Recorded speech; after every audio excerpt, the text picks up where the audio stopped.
परमेश्वर हम आपका धन्यवाद करते हैं इस समय के लिए जो आपने हमको दिया। पिता परमेश्वर, प्रत्येक जन को जो सुन रहा है या देख रहा है, पिता परमेश्वर उन सबको आपको कमिट करते हैं और कहते हैं पिता परमेश्वर आपकी मर्जी उनके जीवन में होने पाए। पिता परमेश्वर इवन इस मैसेज के लिए जो आपने दिया है उसके लिए हम आपका धन्यवाद करते हैं और कहते हैं कि पिता परमेश्वर इस मैसेज के द्वारा आपके सुनने वाले और देखने वालों को पिता परमेश्वर आशीष मिले। सारा आदर महिमा हम आपको देते हैं यीशु मसीह के नाम से, आमीन। आज का दिन जो परमेश्वर ने बनाया है, परमेश्वर ने हम लोगों की रचना अपने स्वरूप और अपनी समानता में करी है। और जब स्वरूप और समानता में करी है तो हमारे लिए क्या है? परमेश्वर ने हमारे लिए बोला है ना, जैसे मत्ती 6:33 में कहा है कि पहले परमेश्वर के राज की खोज करो तो ये सब वस्तुएं तुम्हें मिल जाएंगी। यहां पे जब हम इसी मत्ती 6 के 24, 25 से 32 तक पढ़ें तो बहुत सारी चीजें हैं कि हम क्या खाएंगे, क्या पहनेंगे, मतलब इस टाइप की चीजें हैं। तो कई बार हमको क्या होता है कि हम एंक्शस हो जाते हैं। हम क्या हो जाते हैं कि चिंता में पड़ जाते हैं। और इसीलिए मत्ती 6:33 में कहा है कि पहले परमेश्वर के राज की खोज करो तो ये सब चीजें तुम्हें मिल जाएंगी। अगर हम फिलिपियों की पुस्तक उसका 4था अध्याय उसका 6वां वचन और 7वां वचन पढ़ें तो उसमें लिखा है, किसी भी बात की चिंता मत करो, परंतु हर एक बात में तुम्हारे निवेदन, प्रार्थना और विनती के द्वारा धन्यवाद के साथ परमेश्वर के सम्मुख उपस्थित किए जाएं। तब परमेश्वर की शांति जो सारी समझ से परे है तुम्हारे हृदय और तुम्हारे विचारों को मसीह यीशु में सुरक्षित रखेगी। यानी कि यहां पे ये लिखा है किसी भी बात की चिंता मत करो। लेकिन हम लोगों में से कई लोग ऐसे हैं, बहुत सारे लोग ऐसे हैं जो चिंता में रहते हैं और हम ये सोचते हैं कि अब क्या होगा, अब कैसे होगा, मैं किस प्रकार इस मुसीबत से बाहर निकलूंगा। चिंता खाए जा रही है। यानी कि हमने क्या किया कि हमने अपनी चिंताएं परमेश्वर को नहीं दी, जबकि परमेश्वर का वचन साफ साफ कहता है कि बोझ से दबे लोगों मेरे पास आओ और अपना बोझा मुझे दे। हम लोग क्या देते हैं परमेश्वर को? नहीं। ये क्यों? चिंता आने का एक बहुत बड़ा कारण है कि हमारा परमेश्वर के ऊपर विश्वास कम है। Lack of faith in God. वो परमेश्वर जिसने अभी कहा है, बताया है, किसी भी बात की चिंता मत करो, परंतु हर एक बात में तुम्हारे निवेदन, प्रार्थना और विनती के द्वारा धन्यवाद के साथ परमेश्वर के सम्मुख उपस्थित किए जाए। हमारा लैक ऑफ फेथ है, इसलिए हम चिंता में हैं। और ये जो हमारा लैक ऑफ फेथ है, हमारी परमेश्वर के प्रति विश्वास की कमी हमारे दिमाग में एक भय पैदा करती है। एक भय आता है हमारे दिमाग में कि अब क्या होगा। और ये भय और ये चिंताएं अलग अलग लोगों पे आती है कि जो बुजुर्ग लोग हैं उनमें ये आता है कि अरे अभी हमारे तो उम्र बढ़ रही है, पता नहीं मैं काम करने लायक होऊंगा कि नहीं होऊंगा, क्या हमारे जोड़ ठीक रहेंगे, क्या हमको गठिया तो नहीं हो जाएगा, या हमको हार्ट की प्रॉब्लम नहीं हो जाएगी। ये चिंताएं हमारे जीवन में आती है। और आपने देखा होगा ना, बहुत लोगों को अल्जाइमर डिजीज होती है, मतलब जिसमें आपके पूरा शरीर हिलता रहता है। एक ये भी चिंता होती है क्योंकि हमारा परमेश्वर के प्रति विश्वास कम है और हमारे अंदर भय आता है। बच्चों के प्रति पता नहीं ये मेरा बेटा बड़ा होकर क्या बनेगा, या हमारी बेटी बड़ी होकर क्या बनेगी, हमारे बच्चे के परमेश्वर के रास्ते चलेंगे। ये सब भय है, ये चिंताएं हैं जो हमको परमेश्वर से दूर करती है।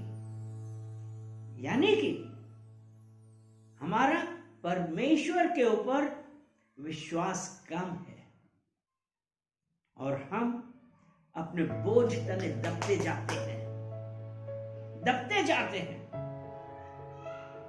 लेकिन जब परमेश्वर ने कहा है कि जब हम उस परमेश्वर के पास जाएंगे तो उसने कहा है ना, किसी बात की चिंता मत करो। चिंताओं, आदमी के जीवन में चिंता होने के अलग अलग कारण हैं, बहुत सारे कारण हैं। किसी को पैसे की चिंता है, किसी को जीवन की, किसी को प्रॉपर्टी की, किसी को अपने रहन सहन की। ये सब चिंताएं हैं। कई बार हमारा स्टेटस क्या है, सोसाइटी के बीच में हमारा स्टेटस क्या है, अरे हमारा मकान, ये सब जो चिंताएं हैं ना, चिंताएं परमेश्वर की तरफ से नहीं। चिंताएं किसकी तरफ से हैं? क्योंकि जब हम यूहन्ना 10:10 उसका ए पार्ट पढ़ते हैं तो उसमें देखिए क्या लिखा है। यूहन्ना 10 और उसका 10वां वचन ऐसा कहता है, चोर किसी और काम के लिए नहीं परंतु केवल चोरी करने और घात करने और नष्ट करने को आता है। यानी कि ये जो चिंता है, यहां पर साफ साफ लिखा है, चोर किसी और काम के लिए नहीं, केवल चोरी करने, घात करने और नष्ट करने को आता है। ये चिंताएं हमारी शांति भंग कर रही है।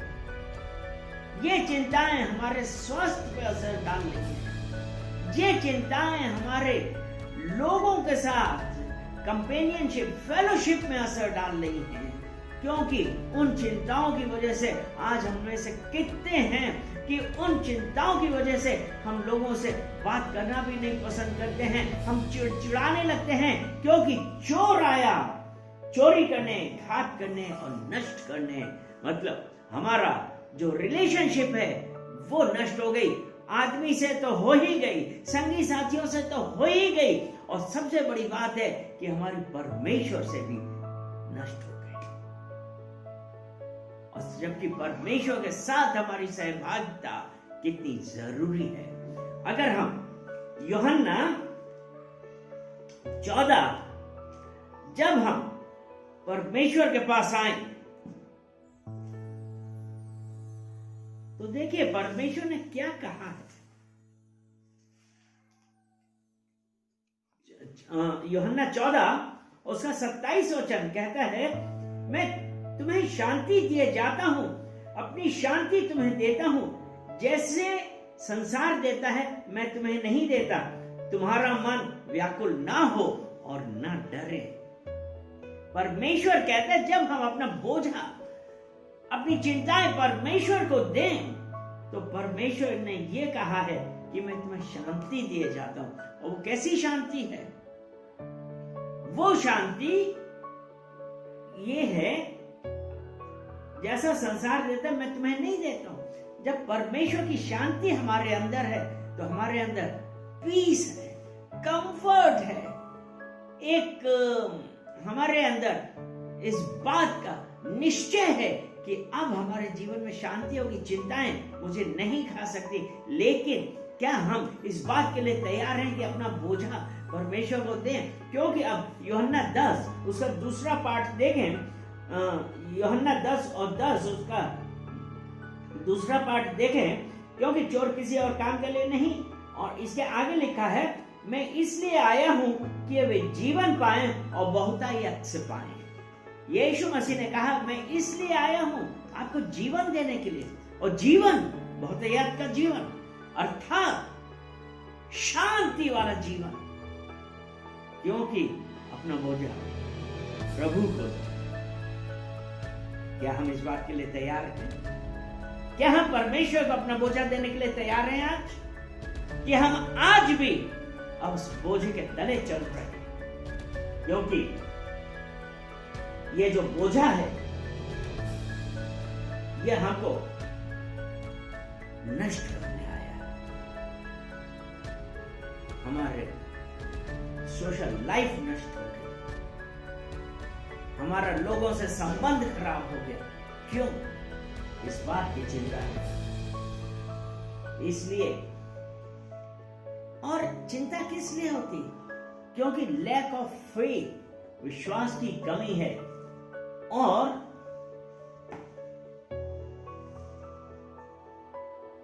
चिंता इसलिए भी आती है कि हमारा फोकस गलत है। हमारा फोकस क्या है? चिंता आने का एक और बड़ा कारण यह होता है कि हमारा ध्यान इस संसार की चीजों पे लगता है, इस संसार की वस्तुओं पे लगता है। और वो क्या है? शारीरिक है, बिल्डिंग्स, मटेरियल है, संपदा। ये जो है, जब हमारा ध्यान, हमारा फोकस इन सांसारिक चीजों पे रहेगा तो हमको चिंता आएगी। अगर हम परमेश्वर के ऊपर ध्यान नहीं लगते, अगर हमारा फोकस परमेश्वर के पास है, हमारा फोकस परमेश्वर है, तो परमेश्वर ने कहा ये सब चीजें मैं तुम्हें देता हूं। लेकिन सबसे बड़ी बात यह है कि हमारा फोकस परमेश्वर के ऊपर होना चाहिए। और कई बार हम क्या करते हैं? कई बार हम कहते हैं कि परमेश्वर शांति दे जाए, और शांति मिल भी जाती, लेकिन अब ये जो शांति है, उस शांति पाने के लिए हमारा उद्देश्य क्या है? मतलब हम परमेश्वर से शांति चाहते हैं किस लिए? कि हमारे जीवन में शांति आए, मैं एक सुखपूर्वक जीवन बिताऊं। क्या आप वैसी शांति चाहते हैं? यानी कि आप सेल्फ सेंटर्ड, यानी कि आपका जो व्यक्तित्व है वो आपका अपने ही लिए। परमेश्वर को ये वाला भी नहीं पसंद है, सेल्फ सेंटर्ड। और ये जो सेल्फ सेंटर्ड है वो गलत है कि नहीं, मैं ही खुश हूं, मेरे ही पास शांति हो, मैं ही आराम से जीवन व्यतीत करूं। ये गलत है। परमेश्वर ने कहा मैं तुम्हें शांति देता हूं जो संसार नहीं देता। यानी कि हम सेल्फ सेंटर्ड हो जाए और हमारा लोगों से कोई वो नहीं रहे, कोई संबंध नहीं रहे। क्यों? कि अब मैं शांतिपूर्वक जीवन व्यतीत करूंगा और मुझे किसी का डिस्टर्बेंस नहीं चाहिए। This is wrong. हमको ये जानना चाहिए कि वो जो शांति परमेश्वर देता है वो सेल्फ सेंटर्ड के लिए नहीं है। आप जाके लोगों को बताइए कि जब हम अपना बोझ परमेश्वर को दे रहे हैं, परमेश्वर ने हमको क्या शांति दी। क्योंकि अगर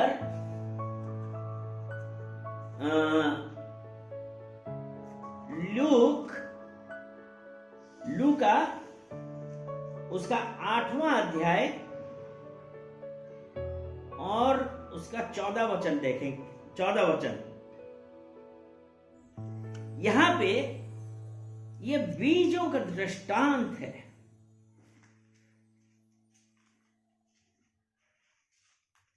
बीज बोने वाला दृष्टांत का है। 8 का 14 में लिखा है, जो झाड़ियों में गिरा यह वे हैं जो सुनते हैं पर आगे चलकर चिंता और धन और जीवन के सुख विलास में फंस जाते हैं और उनका फल नहीं पकता।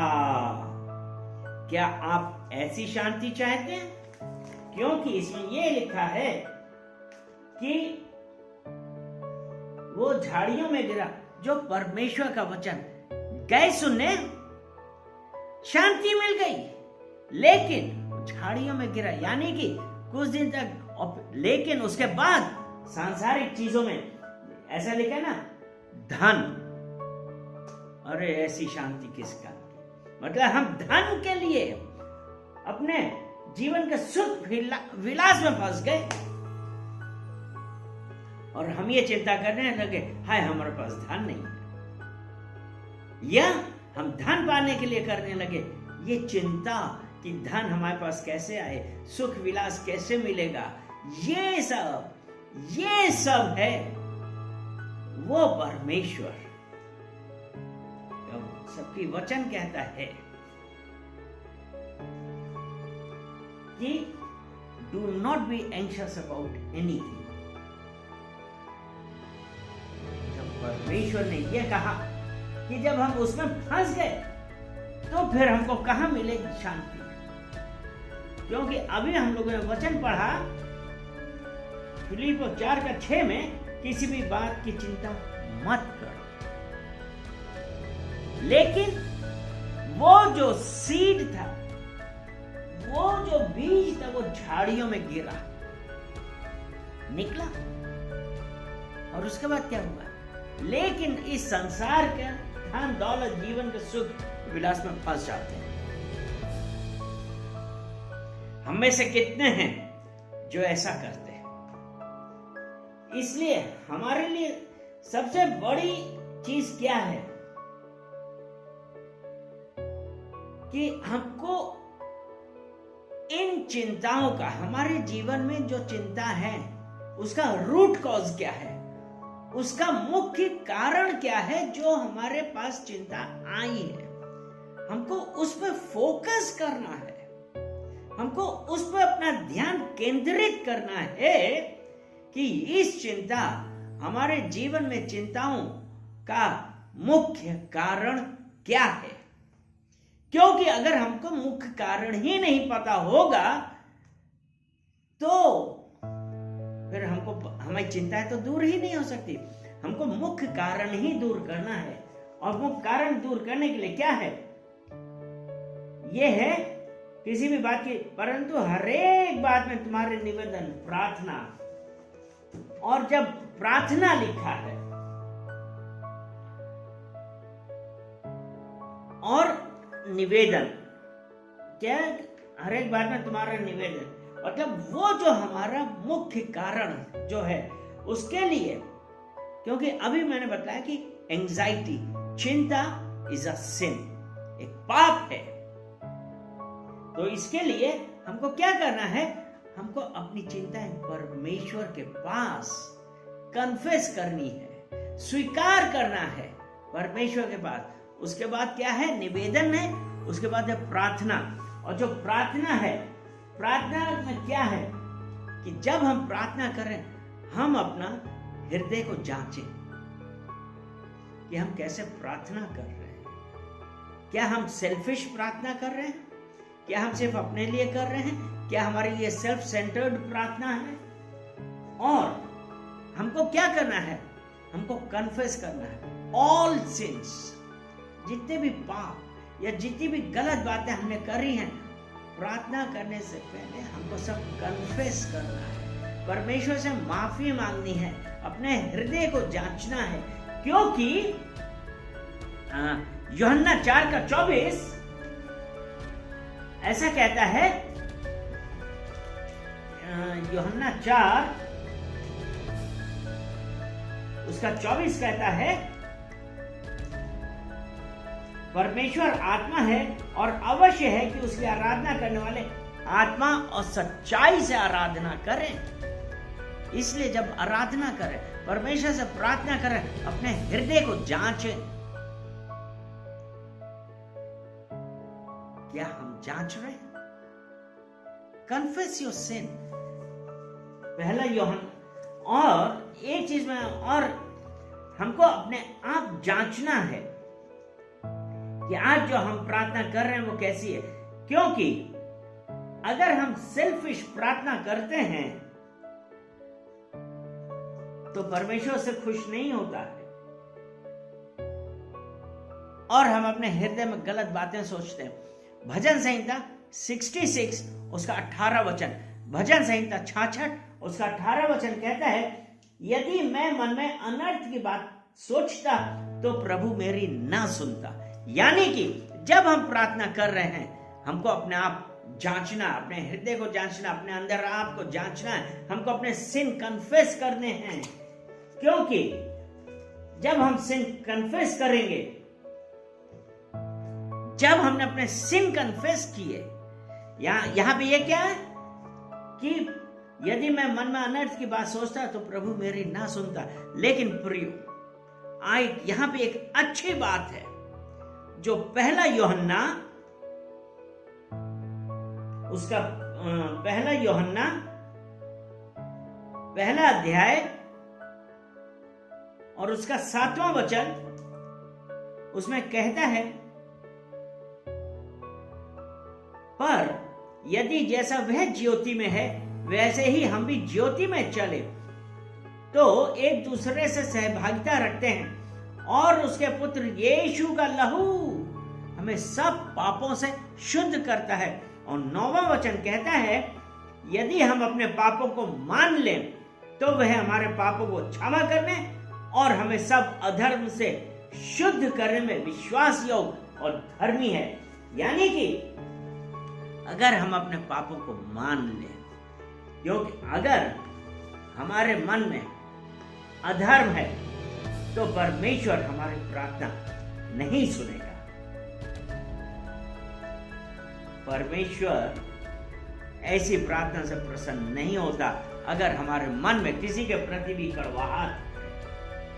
क्योंकि यदि मैं मन में अनर्थ की बात सोचता तो प्रभु मेरी ना सुनता।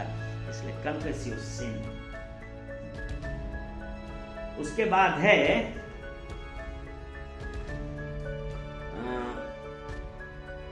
धन्यवाद।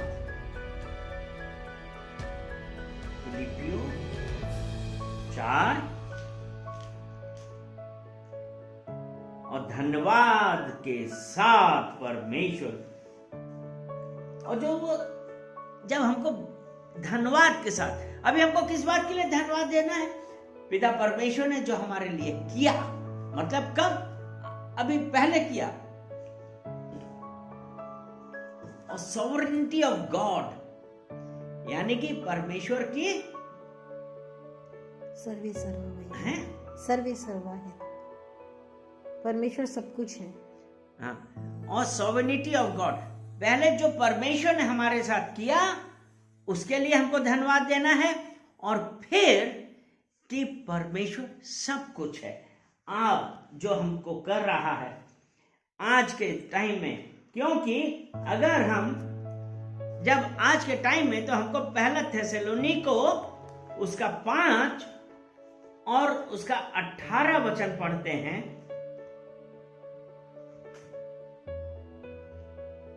पहला थेसलोनिको 5 और उसका 18 वचन कहता है, हर बात में धन्यवाद करो क्योंकि तुम्हारे लिए मसीह यीशु में परमेश्वर की यही इच्छा है।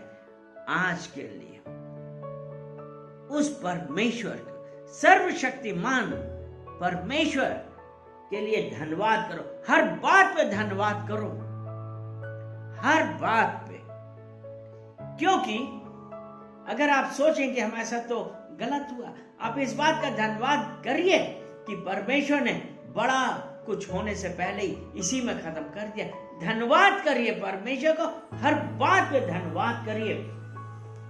और जो तीसरा पॉइंट है उसको धन्यवाद करने का, वो ये है कि ट्रस्ट इन गॉड। परमेश्वर जो हमारे समय में आगे आने वाले, trust in God sufficiency for future, यानी कि परमेश्वर जो अभी हमको आगे देने वाला है उसके लिए हमको परमेश्वर का धन्यवाद देना है। अगर हम यिर्मयाह की पुस्तक उसका 32 अध्याय और 17 वचन पढ़ते हैं,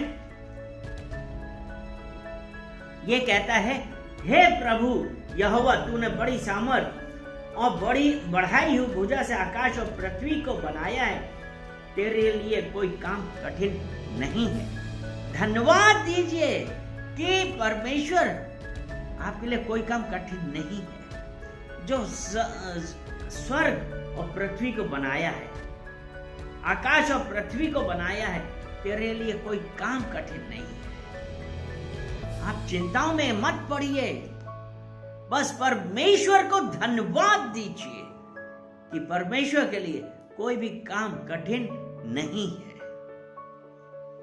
इसीलिए सदा आनंदित रहो, हर बात पे धन्यवाद करो। परमेश्वर के लिए कोई भी काम कठिन नहीं है जिसने आकाश और पृथ्वी को बनाया है। Hallelujah, hallelujah. इसीलिए जब परमेश्वर का वचन फिलिपियो 4:7 में कहता है, तब परमेश्वर की शांति जो सारी समझ से परे है तुम्हारे हृदय और तुम्हारे विचारों को मसीह यीशु में सुरक्षित रखेगी। वो परमेश्वर को जब हम सारी चिंताएं दे देते हैं, कन्फेशन होता है और ये कहते हैं कि परमेश्वर ये जो चिंता है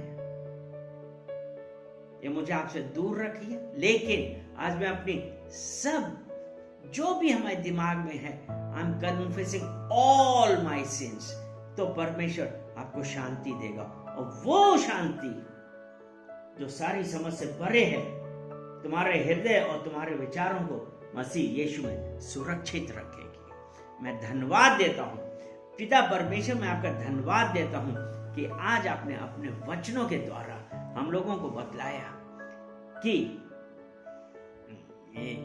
किसी भी बात की चिंता मत करो। पिता परमेश्वर, जब हमारी निर्भरता आपके ऊपर है और हम अपनी एक एक बात लेके जब आपके पास आते हैं, तो पिता परमेश्वर आपने कहा है कि हल देने वाला मैं हूं, रास्ता निकालने वाला मैं हूं।